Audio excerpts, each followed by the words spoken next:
Friends, 26 जनवरी गणतंत्र दिवस की आप सभी को ढेर सारी शुभकामनाएं।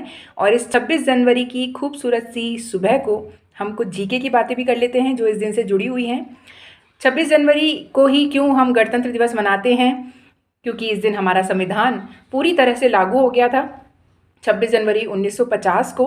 तो 26 जनवरी का दिन ही क्यों चुना गया कि हम इस दिन से संविधान लागू करेंगे, जबकि हमारा संविधान 26 नवंबर 1949 को ही पूरी तरह से तैयार हो गया था। हमने उसको उस दिन अडॉप्ट भी कर लिया था और कुछ इसके विधान उस दिन लागू भी हो गए थे। फिर क्यों हम 26 जनवरी को ही गणतंत्र दिवस मनाते हैं? क्यों इस दिन को चुना गया? क्योंकि आपको शायद पता होगा कि 31 दिसंबर 1929 को पहली बार ऐसा हुआ था कि इंडियन नेशनल कांग्रेस, जो उस समय की हमारी भारतीय राजनीतिक पार्टी थी, उसने पूर्ण स्वराज को पूरी तरह से एक्सेप्ट किया था।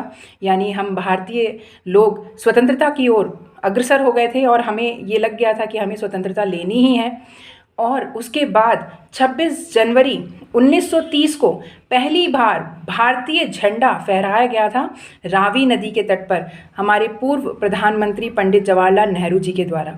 तो इसलिए 26 जनवरी का दिन हमारे लिए बहुत इम्पॉर्टेंट था, क्योंकि ये दिन हमारे लिए आज़ादी का एक तरह से बहुत ही जश्न का दिन था और हमने बिगुल बजा दिया था कि अब हम आज़ादी लेकर ही रहेंगे। तो इसलिए ये दिन इम्पॉर्टेंट था और इसे सेलिब्रेट करने के लिए हमने 26 जनवरी को ही हमारा संविधान लागू किया और हम गणतंत्र दिवस मनाते हैं।